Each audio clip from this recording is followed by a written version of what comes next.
Opinion Bengal rape. Why this BanerjeeMoitraMitra sideshow now? When members of the same political party start sniping at each other just as their government is on the mat in the only state they control, what is the lay public to make of it? Either they are an undisciplined lot who hate each other and therefore do not miss a chance to hit out at each other even if it hurts their party's image, or they are all acting in concert with the hidden agenda of drawing attention away from the actual crisis. With state elections just months away. When a law student was raped inside a law college by an alumnus of that place, the multiple ironies should not be lost on anyone in South Kolkata. The next few days saw three members of West Bengal's ruling Trinamool Congress embroiled in a slanging match. If it was not bad enough that the two men Kalyan Banerjee, MP, and Maiden Mitra, ML, decided to blame the survivor, the woman, Mahua Moitra, MP, called out her own senior party colleagues for misogyny. And that led Banerjee to lash out at Moitra, accusing her of being anti-women as she broke up a family of 40 years to tie the knot with the 65-year-old man, former Biju Janata Dal MP Pinaki Mishra herself. This extraordinary personal attack in response to an ugly public INTR party spat, paints a very dismal picture of the nature of political discourse not only at the national level as both are MPs but also at the state level. More so as the two had clashed in April 2. On April 4, 2024, Banerjee and Moitra had a heated exchange at the Election Commission of India building where they had both gone as part of a TMC delegation to submit a representation.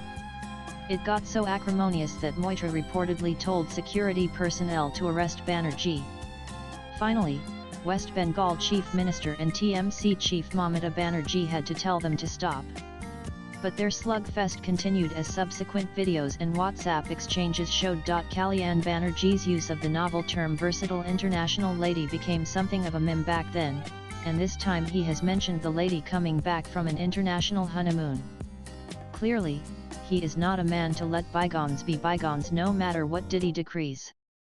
Whatever may be the root cause of the personal animus between the two MPs, this sort of unseemly behavior by both certainly does not portray either them or their party in a good light. But the suspicion that the whole kerfuffle is an elaborate feint to deflect attention from the seriousness of the latest rape case to hit the headlines in Kolkata cannot be dismissed either. Many people believe that the rape and murder case of the medical student at RG Kar Hospital was speedily and successfully managed so that even the intervention of the Central Police team could not unearth links to the corrupt practices of the ruling party. Not so in this case. People feel. Incontrovertibly for the TMC this time, there is a rape survivor. And she has stated in her complaint that Manojit Mishra alias Mango proposed marriage and promised to make her the president of South Kolkata Law College's TMCP unit if she agreed. When she refused, Mishra raped her in a security guard's room with two accomplices in tow.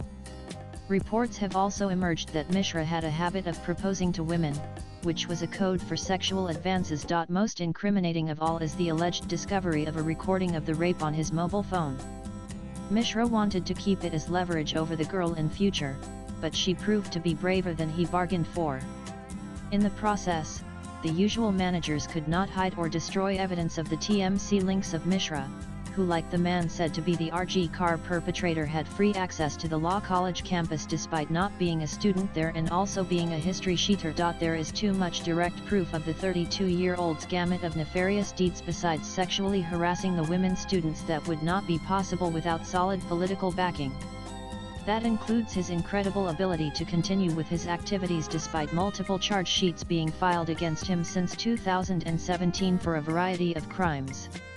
His apparent invincibility is thus potentially far more damaging for the TMC than the murky RG Kar rape-murder saga. There are already counter-narratives, of course, carefully disseminated through non-political sources such as former friends, that the TMC student wing had rejected Mishra's return to the fold in 2016 after his complicity in a stabbing in the college in 2013 made him leave. But the fact that he has had a free run of the campus and is a known political broker even now, disproves the contention that he is not connected to TMC. The brazenness of this rape confirms it. So, with potentially debilitating state assembly elections less than a year away, what could be better than a juicy battle between two MPs instead, given that the general elections are only in 2029, enough time for them to paper over any really damaging rift by then, or for that matter, what could be more distracting than yet another controversy about an MLA who relishes notoriety rather than dreading it? Maybe Mitra knows his voters do not care about misogyny. Barbs. Politics is all about winnability, and misogynistic comments, real or implied, are not really poll swingers. But rising crimes against women are, and the rape of this law student marks the second time when the normally timid and uncaring middle class has been made to realize its own vulnerability to ruling party hoodlums.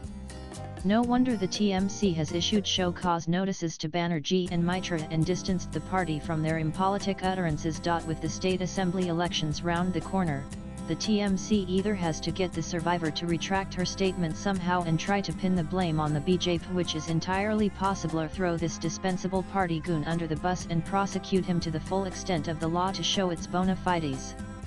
But the latter could have a blowback if more people are emboldened to come forward with similar experiences at the hands of other party-affiliated ruffians. That is a risk party managers may think is worth taking in case the survivor cannot be managed, and BJP cannot be implicated.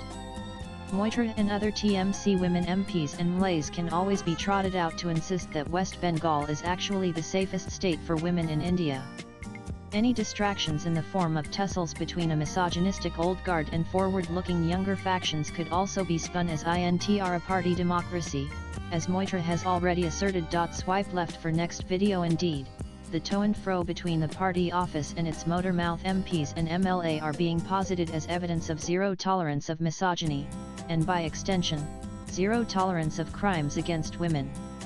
That is obviously not true, but this sideshow saves India's only current woman CM the embarrassment of being seen as running a state where even educated urban women are being assaulted and raped by criminals who are protected by their proximity to her party. The author is a freelance writer. Views expressed in the above piece are personal and solely those of the author. They do not necessarily reflect NEWS18's views. Latest blogs.